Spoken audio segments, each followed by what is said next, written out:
Hello to all of you, my lovely students in the 10th grade. How are you today?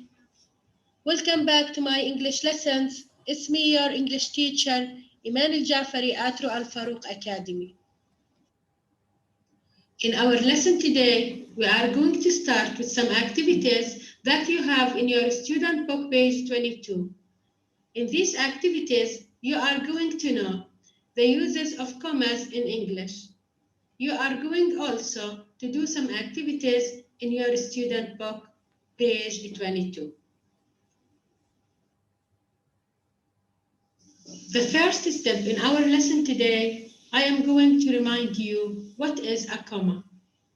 A comma is a punctuation mark. هي علامة ترقيم that indicates pause is needed in a sentence. عندها أنت بتعمل وقوف قصير في الجملة. Commas help to clarify meaning for the reader. لماذا تستخدم الفاصلة في الجملة؟ حتى توضح المعنى للقارئ وحتى تجعل الجملة أسهل للقراءة. And now, let's start with the uses of commas. Let's start with this sentence when we say, I need to buy eggs, milk, cheese, and bread. So I will go shopping and I will buy these things. I am going to buy eggs, milk, cheese, and bread. So why do we use commas here? Excellent. Commas are used in this sentence to separate items in a list. هون في عندي list أو قائمة بالأشياء اللي أنا بدي أشتريها، فأنا بفصل بين هاي الأشياء بوجود فاصلة، فعشان هيك بين كل شغلة والتانية بنعمل بوز قصير، وقوف قصير. I need to buy eggs, milk, cheese, and bread. The second use of comma, look at this example. I am late, aren't I? What do we call this type of question? Aren't I? Excellent, it is question tag. So commas are used before question tags.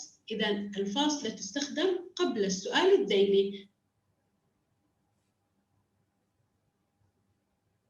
The third use of commas in English, look at this example. When we say, John, a manager, had sponsored the fireworks. So if I ask you, who is John? You will answer the manager. Why do we use this phrase? ليش استخدمنا مثل هذا الفريز اللي هو a manager? Just to describe who is John. So commas are used in this sentence to describe a noun that precedes. استخدمت الفواصل أو الفريز هذا اللي مع فواصل حتى نصف الاسم اللي قبله. فأحيانا أنت بتكون بدك توضح عن أي اسم تحكي. مثلا لما نحكي وي، من هم وي؟ لما نحكي نحن ممكن نحط يمس بين فاصلتين the students. ممكن نحكي we the teachers, we the audience. إذا أحيانا تحتاج يمس إلى فريز يوضح عن الاسم اللي قبله. من هو الاسم اللي بنحكي عنه؟ هلا أنا لما بحكي لك جون، is he a teacher, is he a student or a manager؟ فهون وضحنا من هو جون. جون اللي هو manager had sponsored the fireworks. إذا commas are used before and after. طلعي نسمة قبل الفريز حطينا فاصلة وقبل أو بعد الفريز حطينا فاصلة. هاي بتشبه بالعربي الإشي اللي بنحكي له جملة معترضة. Okay, that describe a noun that precedes. هلا خلينا نجرب نقرأ الجملة بدون كلمة a manager. John had sponsored the fireworks. إذا هون شو وظيفة مانجر؟ هون ما أعطتني إضافة جديدة لمعنى الجملة، هي وضحت لي من هو جون، وبنستطيع إنه نقرأ الجملة بدونها وتضلها الجملة meaningful. فأنت لما دائما بدك تحط الكومز على الفريزز اللي إحنا بدنا نضيفه لتوضيح الاسم، حاول يا بس تقرأ الجملة بدون هذا الفريز. إذا زبطت معك بتكون حطيت الفاصلة في المكان الصحيح. يعني حاول اقرأ هاي الجملة بدون هدول الفواصل واللي جواتهم. بتصير John subject had sponsored the fireworks. اوكي، هلا كلمة مانجر اعطتنا بس توضيح من هو جون.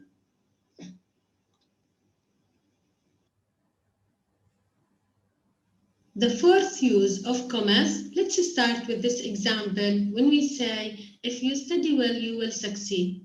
As I told you before, here we have subordinate clause or if conditional clause. If your sentence starts with if conditional clause or subordinate clause, you need another main clause to complete its meaning. Between the subordinate clause and main clause, you need to put comma. So commas are used after the subordinate clause. As you know, in English we have many types of subordinate clause. أول نوع حينعطيتك إياه اللي هو if conditional clause. إذا شق الأول كان في if conditional clause أنت ما بين الشق الأول والشق الرئيسي you need to put comma. Another type of subordinate clause in English when we say because I was tired I didn't go shopping. So here we have a reason clause that is followed by a result clause or subordinate clause that is followed by excellent a main clause. ما بين جملة السبب وجملة النتيجة إحنا بنحتاج إن نحط comma.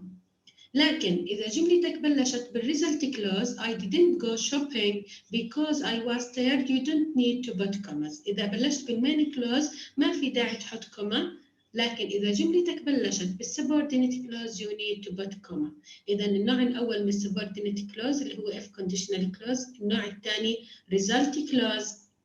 Another type of subordinate clause in English when we say playing well, Lucy won the match. Notice here your clause starts with ing clause. What do we call this type of clauses? Excellent present participle clause. إذا الشق الأول عندك بلش بالpresent participle clause اللي هو ing clause, you need to put comma, then you are going to put your main clause. You cannot say playing well full stop.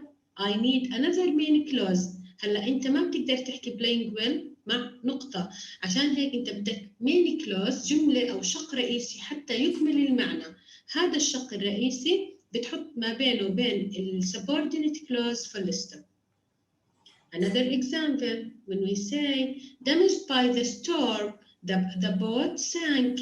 Here we have ed clause or what do we call excellent past participle clause. هون جملتك بلشت بverb 3 اللي هو لا بنسميه ed clause or past participle clause. هلا إذا الجملة بلشت بالpast participle clause you need to put comma after this clause, then you are going to use the main clause. يعني هون يا مس أنت you need to separate between the subordinate clause and main clause using excellent using comma. Can we say damaged by the storm full stop? No, I need another main clause to complete the meaning of my sentence. The last type of subordinate clause in English we have according to the weather forecast, it will rain. Okay, here my clause starts with according to.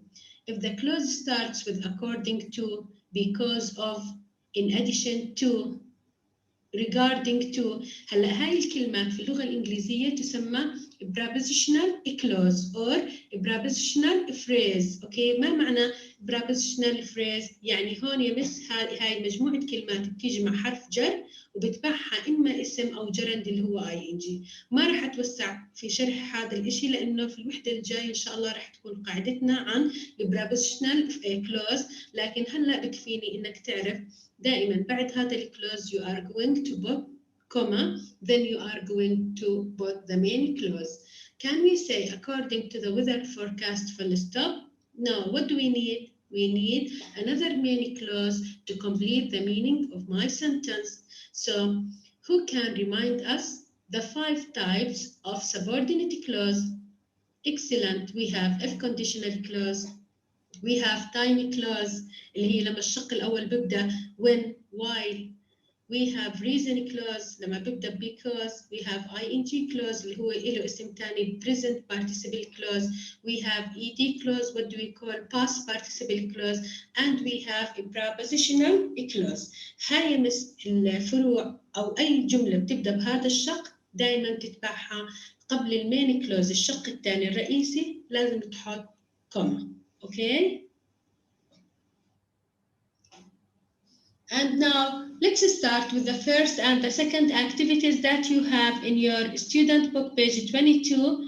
Copy the sentences, add the missing commas. The first sentence we have Lucy photographed the sculptures, fireworks, and artifacts. If I ask you, what did Lucy photograph? Excellent. 1, the sculptures. 2, fireworks. And 3, artifacts. So here we have a list, okay? And you need to put commas to separate items in the list. So between sculptures and fireworks you are going to put commas. هون عمالنا بنعدد شو هي الأشياء اللي صورتها لوسي في المهرجان. فلما أنت بتعدد أكثر من شغلة بدك تحط بيناتهم فواصل. You've written to Professor Burns, haven't you? Here we have question tag. As I told you, before question tag, you need to put comma. We could include Chinese, Arabic, and Georgian writing in the festival, couldn't we? So if I ask you, what could they include in the writing program? Excellent, they could include 1, Chinese, 2, Arabic, and Georgian writing. So here between Chinese and Arabic, you are going to put commas.